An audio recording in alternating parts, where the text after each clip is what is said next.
Issuing report number 001. We've all heard of college breakups. But rarely do they involve a calculated attempt to destroy a 4-year career in a single night. Today's dossier focuses on Chloe, a senior honor student, and Mark, a man who mistook his girlfriend's hard work for a free ride. Most people would call this a heartbreak. Here at the Revenge Reports, we call it a career-ending academic heist. Let's examine the evidence. Chloe and Mark had been together since sophomore year. By all appearances, they were the perfect college couple. Chloe was a dual major in computer science and economics, maintaining a 3.9 GPA to keep her $20,000 merit scholarship. Nearly every waking hour was spent protecting the academic record she'd built over 4 years. She was 3 weeks away from graduating with highest honors. Mark was different. He was charming, popular, well-connected, and currently failing his senior capstone, the final project required to graduate. While Chloe was building her future, Mark was coasting on his father's money and his own charisma. But charisma doesn't write an 80-page thesis, and Mark's deadline was 3 days away. 3 days before submission, Mark's charm stopped working. His professors had already warned him. His advisor had granted extensions. But Mark had nothing. No research, no outline, not even a working title. So he made a decision. One evening, while Chloe was in the shower, relaxed and unaware, Mark accessed her unlocked laptop. He didn't borrow notes. He didn't skim ideas. He copied her entire 80-page thesis, the product of 6 months of original research, interviews, and revisions, onto a hidden thumb drive. He ejected it, slipped it into his pocket, and closed the laptop just before she returned. But Mark wasn't just lazy. He was strategic. He knew plagiarism detection software would flag identical submissions. He also knew that if they submitted at the same time, Chloe's documented work history would protect her. At 2 a.m. on Monday morning, 4 hours before Chloe usually woke up to do her final proofread, Mark uploaded her thesis under his own name. When he hit submit, he didn't just steal a paper. He signed a warrant for Chloe's academic execution. At 8 a.m., Chloe sat down with her coffee, ready to finish her college career. She attached her thesis and clicked upload. 3 seconds later, the screen turned red. Plagiarism detected. 99% match with existing submission. Her hands started shaking. She refreshed the page. The message appeared again. She clicked the existing submission ID. The name on the screen was Mark, her boyfriend.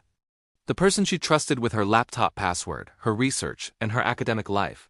She called him immediately, panic in her voice, hoping it was a mistake. Mark answered on the 4th ring. He didn't sound confused. He didn't sound surprised.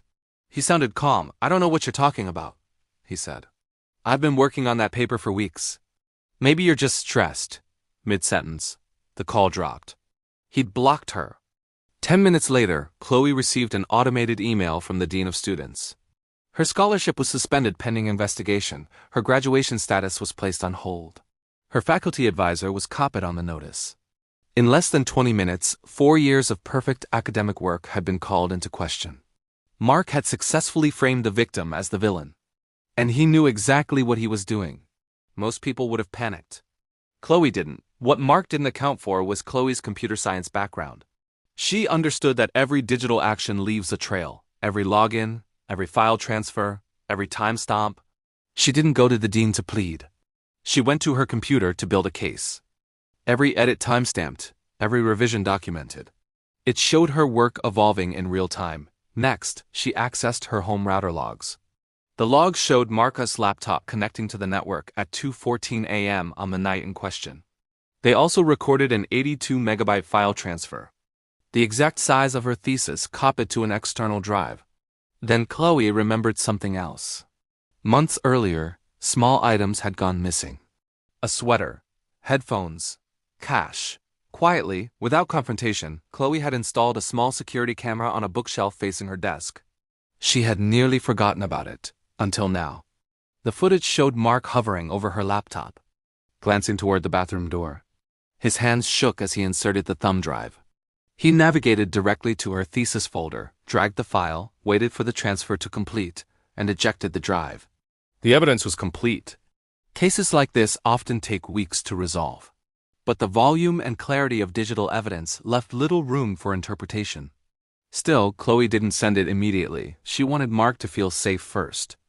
2 weeks later, the senior awards banquet arrived. Mark sat near the front with his father, a wealthy real estate developer and major university donor. He laughed, drank champagne, and celebrated a degree he didn't earn. Chloe sat in the back, calm, waiting. At 7:15 p.m., just as the dean prepared to speak, Chloe opened her phone and pressed send. The email went to the dean, the Academic Integrity Board, the department chair, Mark's father, and the HR director of the investment firm that had already hired him. Attached was a 47-page PDF titled, The Forensic Reality of Report 001, a complete digital audit of academic theft. On page 31 was a private link to the security footage. Mark's phone buzzed first. His smile disappeared.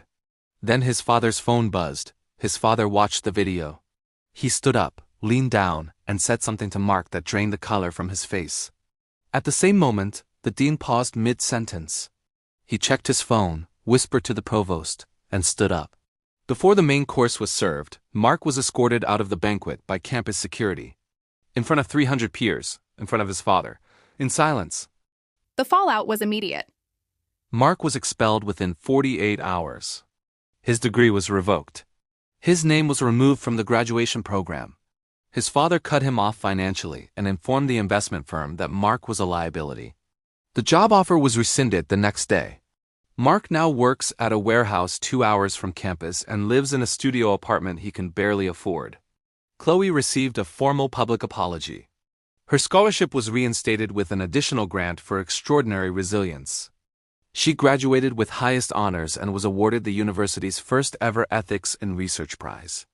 Today, Chloe works in forensic audit at the same investment firm that rejected Mark. She investigates financial fraud. Case file 001 is officially closed. Justice has been documented. If you have a dossier that needs to be filed, our submission lines are open in the description. Subscribe to the Revenge Reports to stay briefed. This is Report 001, signing off.